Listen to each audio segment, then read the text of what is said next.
I'm Rob Skinner, and this is the Rob Skinner Podcast. Today I'm going to talk to James Skinner in Hilo, Hawaii. He's a mobile missionary, part of a growing number of young men and young women working remotely and doing missionary work at the same time. He's on a mission team to Hilo, Hawaii to help replant the church and help it to grow. He's working at the University of Hawaii in Hilo, along with Brad Tomashiro, who I already interviewed. And we're going to talk to him about what he's learned, what he's gotten out of his missionary trip. All this and more on the Rob Skinner Podcast.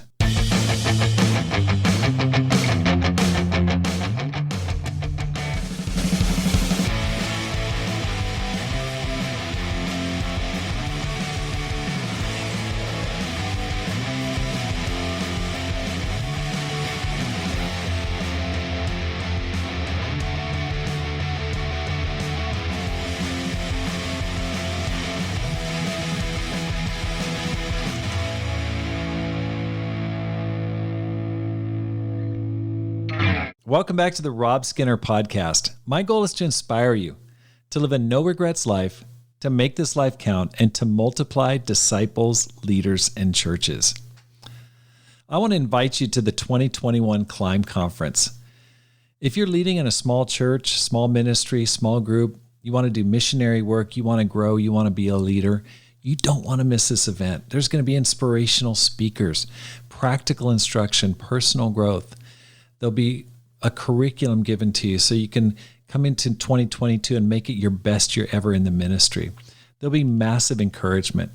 And if you're thinking, I don't know if that really applies to me, if you are a grower, if you're a disciple who wants to make a difference, you are never going to regret coming to this conference. It's December 2nd through 5th, 2021 in Dallas, Texas. And it's going to be a great time. I want to see you there. Go to robskinner.com, look for the Climb Conference tab, and sign up today. I'm excited about this next interview because it's my son, James Skinner, and he is in Hilo, Hawaii, doing missionary work and working remotely. And so I'm excited to go to him, talk to him, find out what he's learned in his time being a mobile missionary. James, welcome to the program. Thanks, Dad. Thanks for having me. It's great to have you on the program. Can you share, how did you become a Christian? Oh, great question. Obviously I grew up in the church and grew up in majority of my life in Oregon. I was actually born in Japan. I lived there until I was 8 and moved to Oregon maybe in 4th grade and grew up in a small church. And so right around 8th grade, going into my freshman year, I went to a teen camp put on by the Pacific Northwest and just felt like, Jesus has died for me. The least I can do is live for him. And so shortly thereafter, I started studying the Bible and it just made sense. And there's, obviously some stuff I needed to work on, but I just wanted to give my life to him. And Chris Schwarzenberger, who leads a church in Spokane. He studied the Bible with me and was very patient, answered all my questions. And I got baptized February 3rd, 2010, which was my freshman year of high school. And I haven't looked back. Well, what was it like growing up in Japan? Oh, good question. When people ask me that, when I was living there, I didn't attend a international school. So I was the one blonde kid amongst many Japanese kids, as you can imagine that picture. And so I didn't really think anything of it. It was definitely different. I think I realized the difference once I moved to the States and realized, everybody is like me. And, I'm not the only one that is different anymore. And while attending a, language school or Japanese school, it's the same. You make friends. But I think, again, I just noticed the difference once I came back to the States. Okay. So you're in Japan until you were 8 or so, came to Boise, Idaho. Yep. Spent most of your time in Oregon, Southern Oregon. Then you came to Tucson in 2012 with a church planting. What did you do after high school? Correct. What? So, so I moved to Tucson the summer before my senior year because you and mom got called to plant the church in Tucson, and so that was interesting. I think nobody would choose to try to move schools during their senior year, but God worked it out. And so during my senior year, I wasn't quite sure where I wanted to go to school, and growing up, knowing that I was born in Japan, I've always wanted to go back. Always wanted to go back to where I was born and lived, the first 8 years of my life. And so I was praying about it, and God opened up the door for me to go and take a gap year and live in Tokyo before college. And I'm just so grateful for Takeshi and Minami Yamazaki, for Yudai and Ayako Takemoto and Ko and Hana Arai.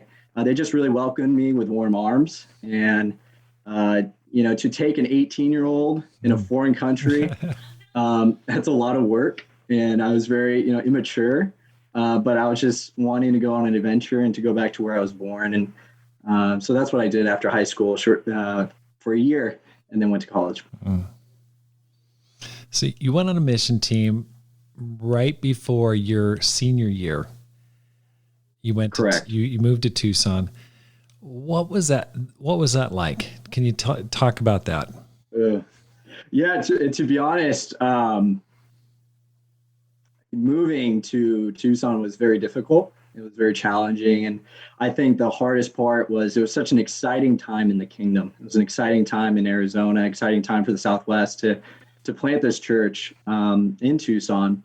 But I just felt so discouraged. I remember probably the first couple months of school, I would, the senior year is supposed to be the pinnacle, the seniority. You're supposed to be at the top of the food chain, so to speak. And I was just eating by myself. I didn't have any friends.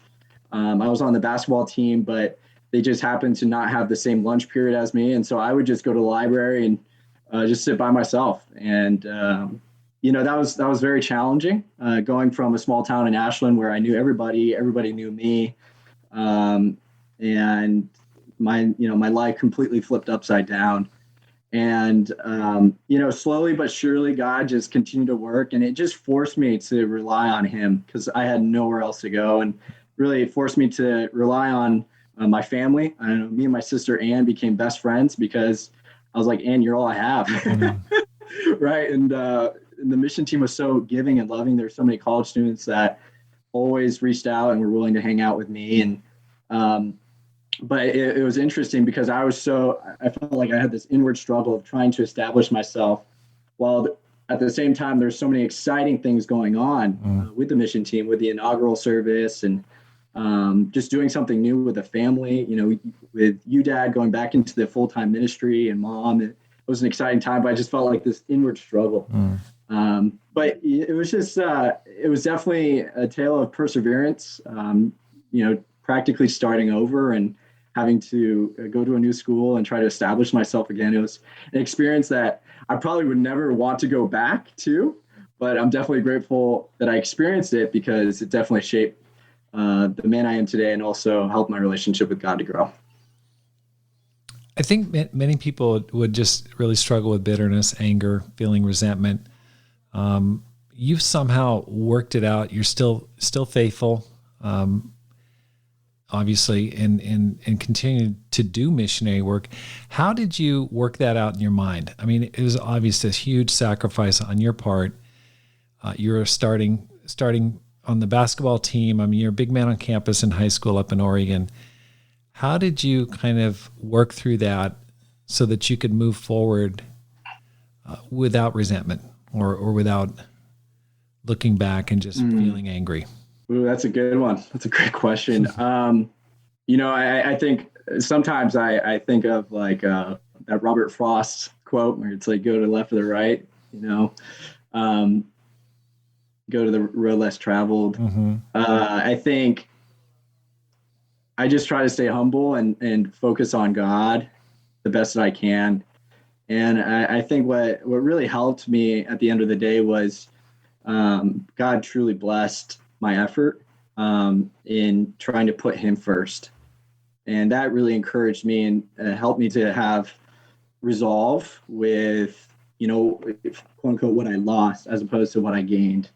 I think good example of that was the biggest thing was being on the basketball team, and God worked it out to where I was able to be a starter.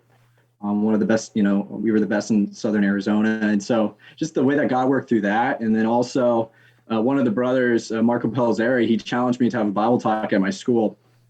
And I really didn't want to. I honestly just wanted to go through my senior year and not give and kind of skate by, just go to church and be like, okay, well, mail it in, essentially blame it on, you guys, blame it on God that I have to be in the situation I'm in. But, luckily God worked in my heart, and I ended up starting a Bible talk. Me and my sister did. And it was just super encouraging, because when you're at a place where it's very difficult and challenging, you can really see God work.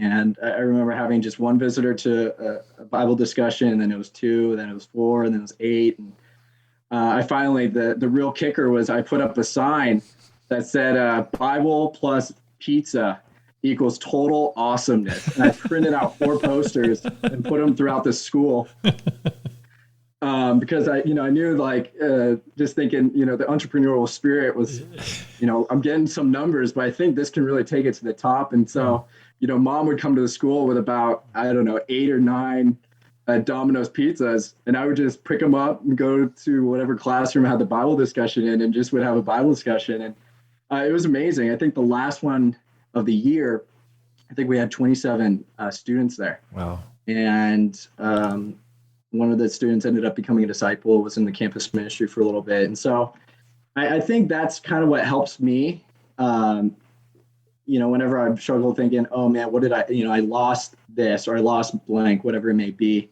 But the fact that God was glorified, the fact that that prepared me for the next step, which was Japan, which I'm really grateful for, because it's tough to live in a foreign country, but I think God really was preparing me my senior year for Japan. What got you interested in going to Hilo, Hawaii? Ooh, that's a great question. So funny enough, at the end of July, I was visiting, our family friend's dad, Natalie Doe, in LA. And I was driving back. It was about an 8-hour drive to Tucson. And I had some time to kill. That's a tough drive. And I was thinking, what am I going to do with the time? And I was like, you know what? My dad has got this podcast going, and I'm his son. So I should probably start, I should listen to it. And so I opened up, the Apple app or whatever, and stumbled across Brad and Alicia Tomashiro's episode. And, me and Brad go way back. I was coincidentally in Brad's Bible studies, a couple of them, as a high school teen. He was in college. I think it was one of those situations where there weren't enough numbers. And so I was just at the right place at the right time for a study. And so me and Brad go way back. I really respect him and look up to him and both Alicia. And so I decided to listen to that podcast. And so I'm listening to it, and I just got so moved by their hearts and in wanting to go help Hilo as they're moving from the Oahu church to Hilo. And, Brad is going back home, and I was just so inspired. I was like, man, that's so, you love to hear those stories of people doing amazing things. And, but then, you ask them if is there anybody else going with them? And they said no, and they didn't have any students. And my heart just hurt, because, I know firsthand leading a campus ministry is very difficult, but to start a new one during COVID is completely, it's astronomically more difficult. Mm-hmm. And so I was like, man, that would just, I hope they can get some more support. And at the end of the podcast, they asked for people to move there to help, people that can even work from home. And so I started thinking, I was like, man, what would that look like if I moved? I obviously can't do it. I've got so much going on, and, I'm single. And so I started, mentally putting together a pros and cons list of what that would look like for me to even go somewhere for 2 months.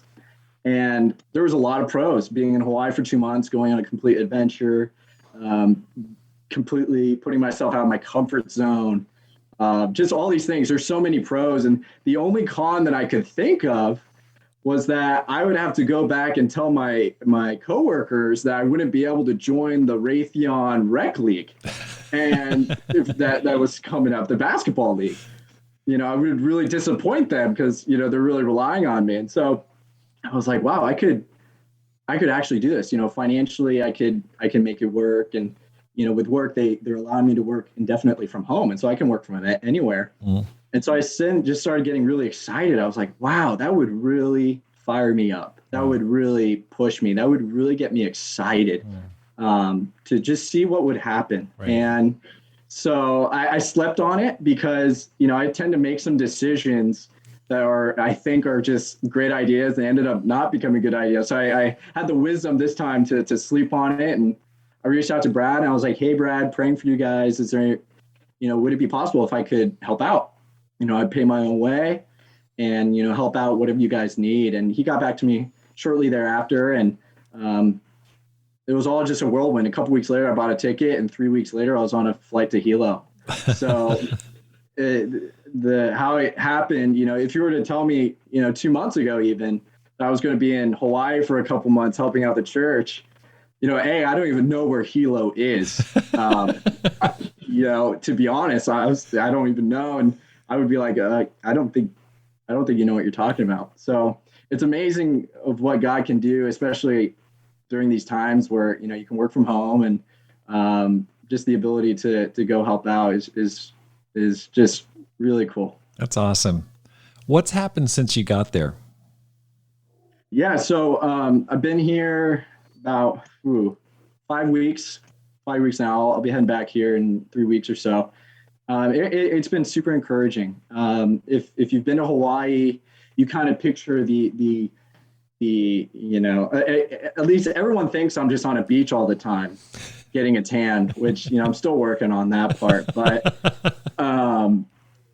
the culture is totally different. And I think that's what I learned from my experience in Japan is what works in your culture, your state, your church, it may not necessarily work in a different place. And so I think just understanding the culture, the first, 3 weeks, and trying to see where the church is at. The church is about 24 disciples.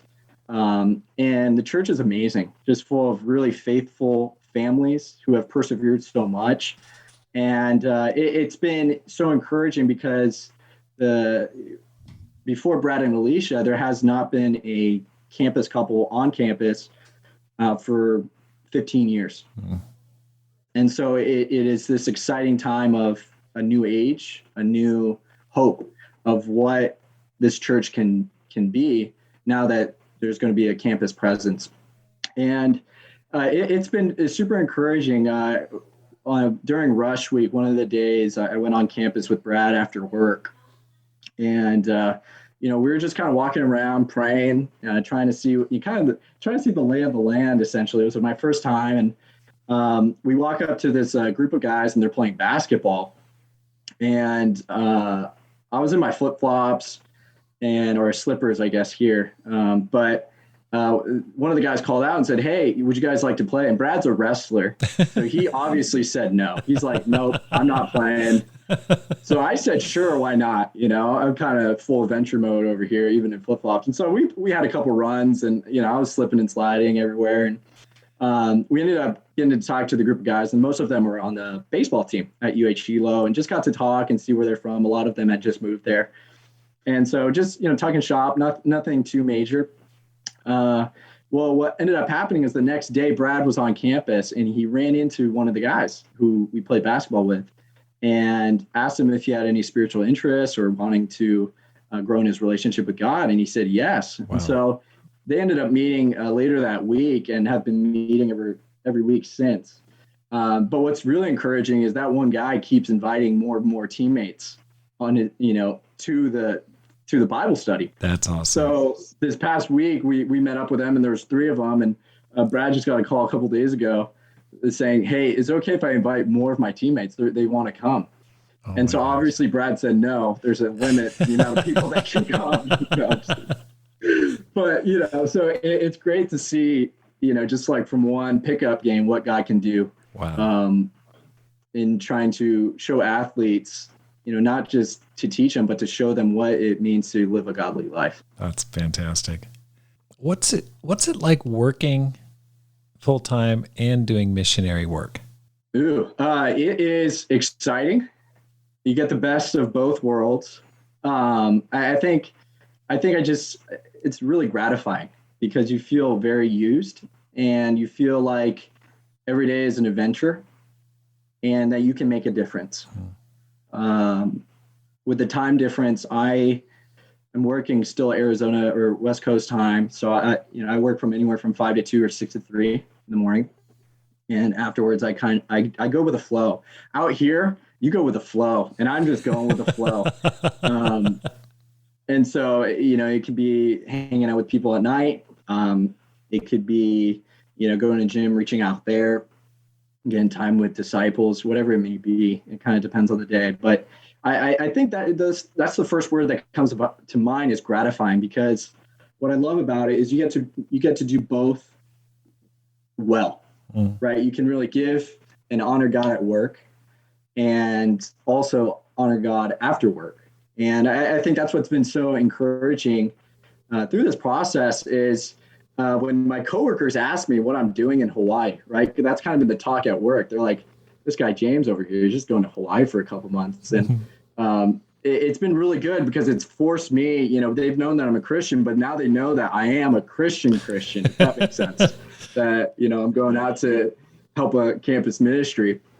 And so it's really kind of helped spread the gospel in my workplace, which is great. And also be able to spread the gospel out here in Hilo. So it's been such an adventure and really exciting. So what do you do for work? So I work at a company called Raytheon Technologies. It's based in Tucson. It's a missile company. We make missiles for the government. And so I work in the finance department.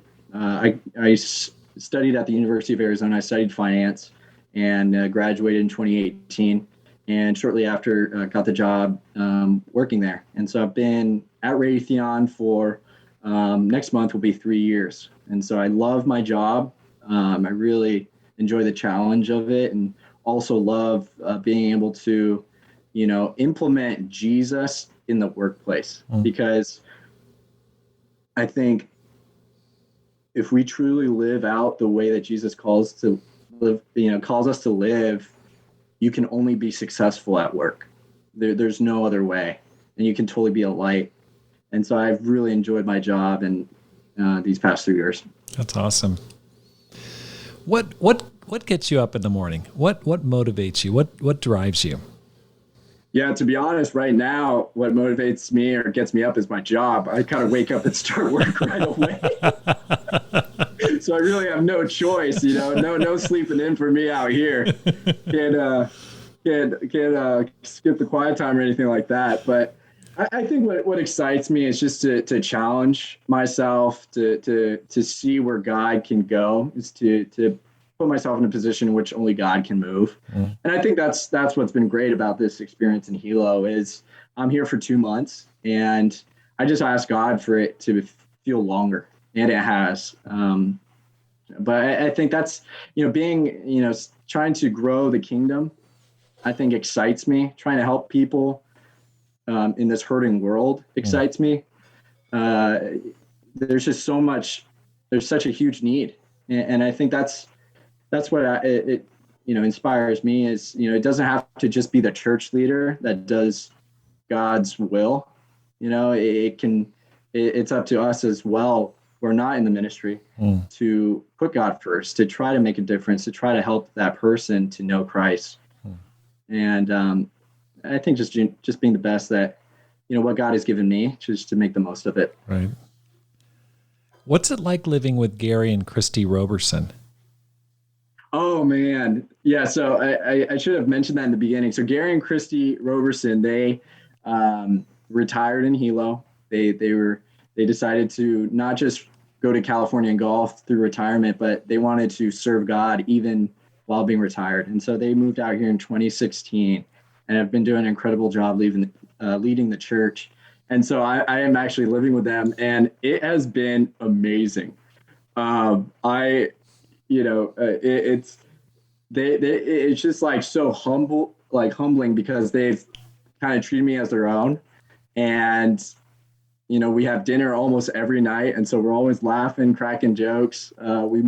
We made it through the Harry Potter series. And so we watched all that. We're on to Star Trek now. But I think it's been so inspiring for me because the fact that they decided to, even in their old age, to pursue God, to make a difference and not, quote unquote, hang up the cleats is so inspiring to me. Yeah. And so I'm just learning as much as I can from them. And, me and Gary, we went golfing a couple days ago. And so just having a great time, really learning from them, and just being around them has been so encouraging. That's great.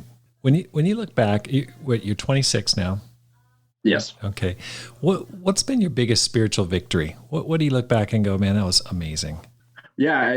Luckily there are a lot of really great victories I can think of. I think I would say, so I spent a year in Japan before college, and then, learning Japanese. We actually went to the same language school 20 years apart, which is amazing. It's a great connection to have.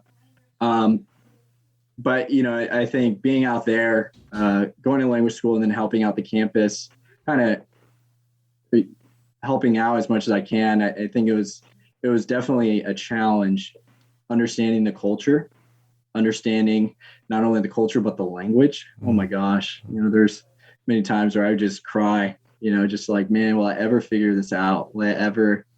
It just felt lonely. I think being in a foreign place, first time on my own, I think it was just challenging. It was definitely pushed me to just lean on God. And in some points I just felt like, man, am I going to make it? Am I going to really make it through? And luckily I had a really great support system out there. But I think at the end of that year, I really felt like, okay, I made some great strides in being able to speak Japanese, to be able to understand the culture, to be able to really love the church, to really understand where I'm going, throughout the city.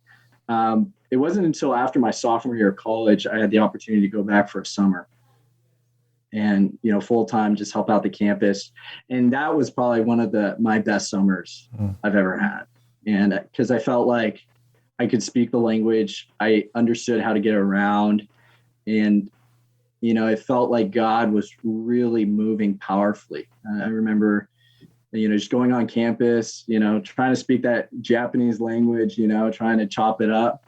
But at the end of the summer, we had a barbecue, and there's like 30, 35 people of people that we've been able to meet in the summer prior. And I just felt like, man, God is really moving. God is not only moving, but is moving in a place where Jesus is not really known.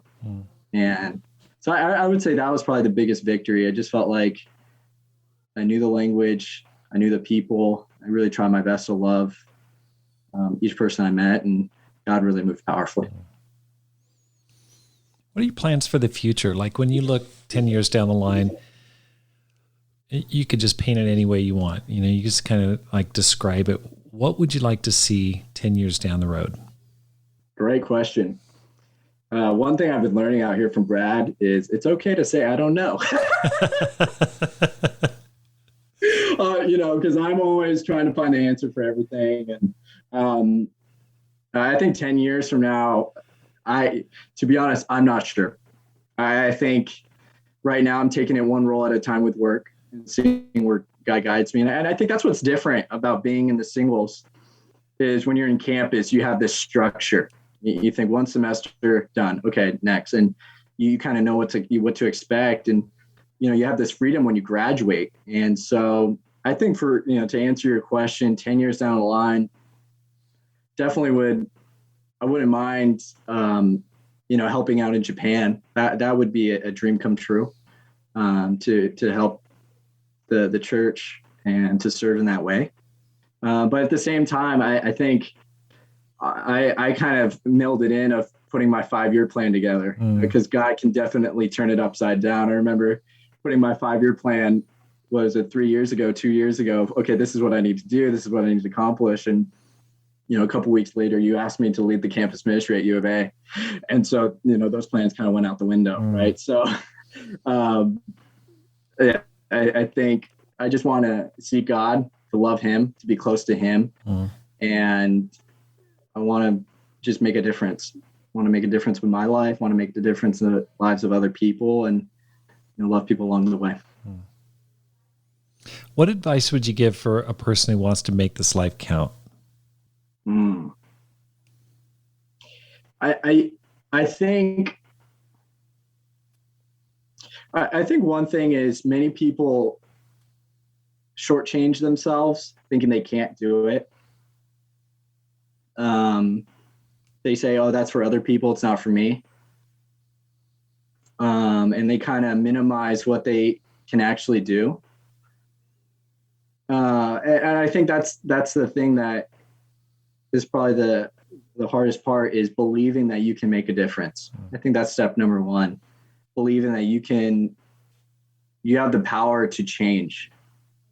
Sometimes it's easy, and I've definitely fell into this trap of thinking, okay, I'm this way, I'm always this way, I will never change. Or, I've tried, God, I've tried in the past, it didn't work out the way it happened, so I'm not going to try again, because obviously you don't want to work through me. And I think there's a lot of negativity that Satan uses to try to bog us down, to make us not reach our full potential. And so I would say to believe that you can change. And I know that probably sounds,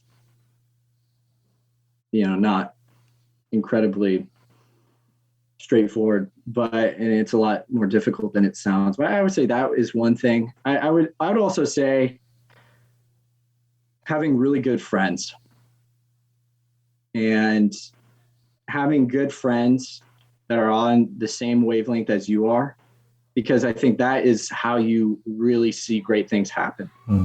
I think for a long time when I was, being in Tucson, I felt alone and felt like I had these dreams and aspirations, but felt like, I could make a difference, but it's not the difference I want to see. And hasn't been until I've had really great friends around me that are on the same page, that are like, hey, I'm here for you. I'm here to support you. You're here to support me. You've got my back. I've got your back. Let's go make great things happen. I think that's what we're seeing in Tucson, is a great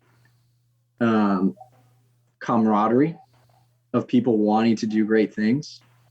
And so I think if you feel like you're wanting to do great things, but you're not seeing the progress, I would encourage you to try to get great friends around you. Right.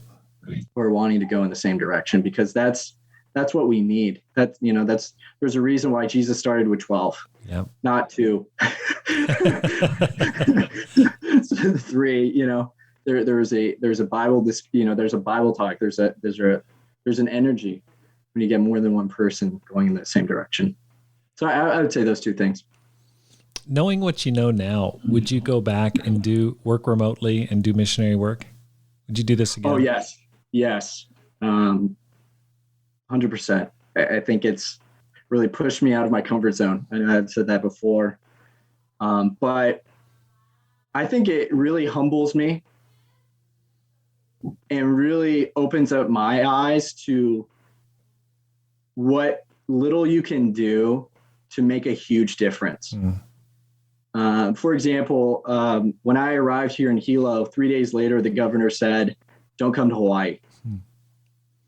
Please don't, due to the COVID cases, please don't. So, COVID has, we're meeting, the church is meeting over Zoom. And so it's limited the ability to meet the church, at least from my perspective. And what's funny is essentially one interaction could be the only interaction you have with a person. And so, for example, this one guy in the church, I gave him a big hug in one of our D groups. Well, now I'm known as this bear hugger from the mainland, right? And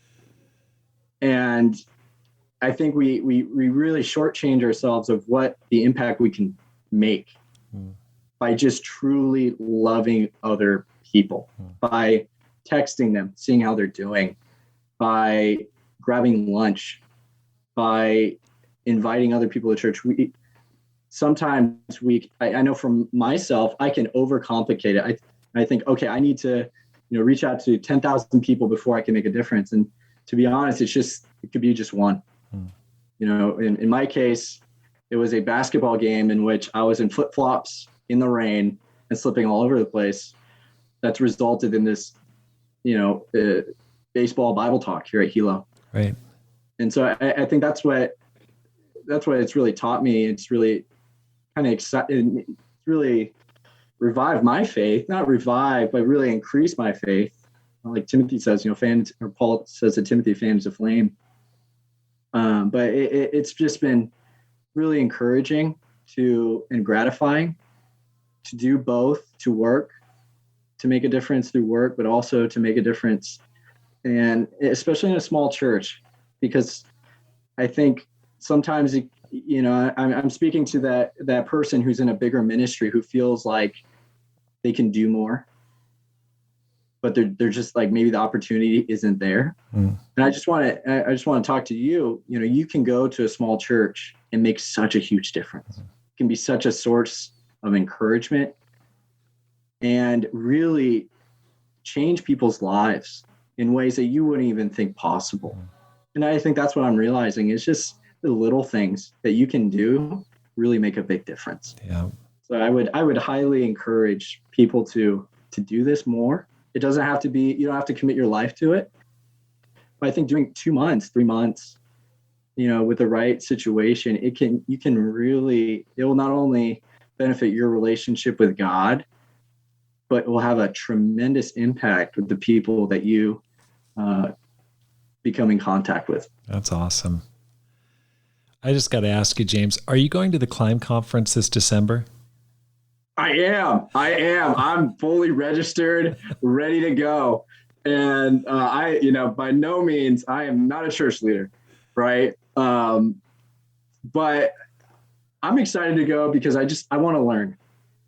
And growing up in a small church, I have a real passion for small churches, because I feel like if we're going to reach the world, it's going to be through people who aren't financially on staff, who are making a difference after work. And so that's what I'm looking forward to. It's just to grow my network of other people who are wanting to make a difference, and just to see what God can do through that conference. I'm really looking forward to it. Well, James, thank you for joining the program today. Of course. Thanks, Dad. I just want to say one last thing. I just want to thank you because I remember clearly, we were having this conversation about the podcast over dinner one night, and it's so encouraging to see what can happen from one conversation to now. And I just want to thank you for the difference you've made, because I don't think many people know, you do this for free. This is totally out of your initiative. This is because you want to serve the kingdom of God. And it's just been amazing, because I've been traveling the country, and so many people are so encouraged by what you've been able to put together, the people you've been able to interview, the product that you've been able to produce has just been amazing. And so I just want to thank you, that your initiative not only has changed so many people's lives, but it's also inspired me to go to Hawaii for 2 months, right? So I just want to thank you, because I know it's a lot of work. It's a lot of it's tough. It's challenging to work people's schedules, but I really want to thank you for just the time that you've put into it, because it's really made a difference in my life. So wow. Thank you.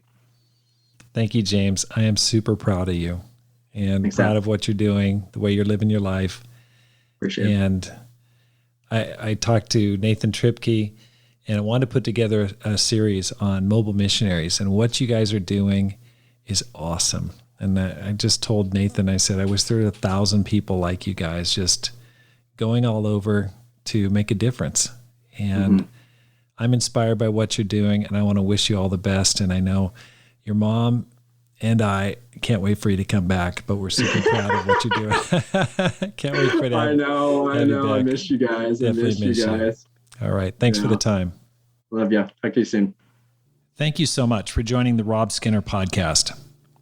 If you're enjoying this podcast, please hit the subscribe button and let your friends know about it and how to find it. Because my goal is to inspire you to make this life count, live a no regrets life, and multiply disciples, leaders, and churches. Have a great day and make this life count.